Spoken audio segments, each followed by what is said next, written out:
La seconde épître de Paul aux Corinthiens, chapitre 6. Puisque nous travaillons avec Dieu, nous vous exhortons à ne pas recevoir la grâce de Dieu en vain. Car il dit, « Au temps favorable, je t'ai exaucé, au jour du salut, je t'ai secouru. » Voici maintenant le temps favorable, voici maintenant le jour du salut.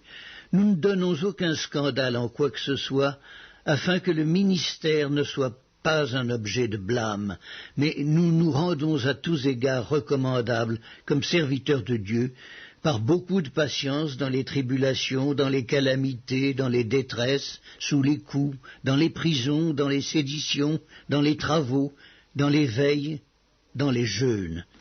Par la pureté, par la connaissance, par la longanimité, par la bonté, par un esprit saint, par une charité sincère, par la parole de vérité, par la puissance de Dieu, par les armes offensives et défensives de la justice.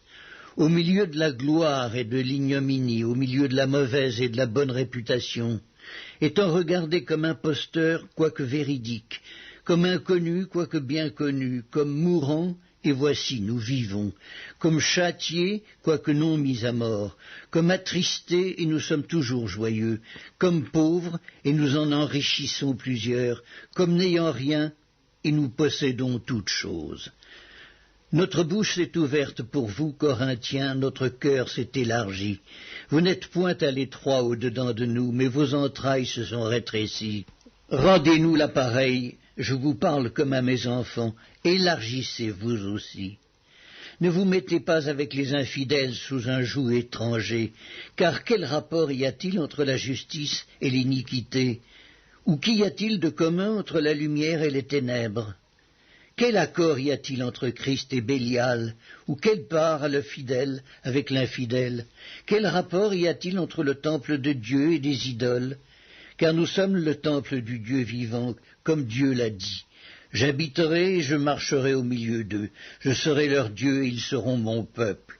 C'est pourquoi sortez du milieu d'eux et séparez-vous, dit le Seigneur. Ne touchez pas à ce qui est impur, et je vous accueillerai. Je serai pour vous un père, et vous serez pour moi des fils et des filles, dit le Seigneur Tout-Puissant.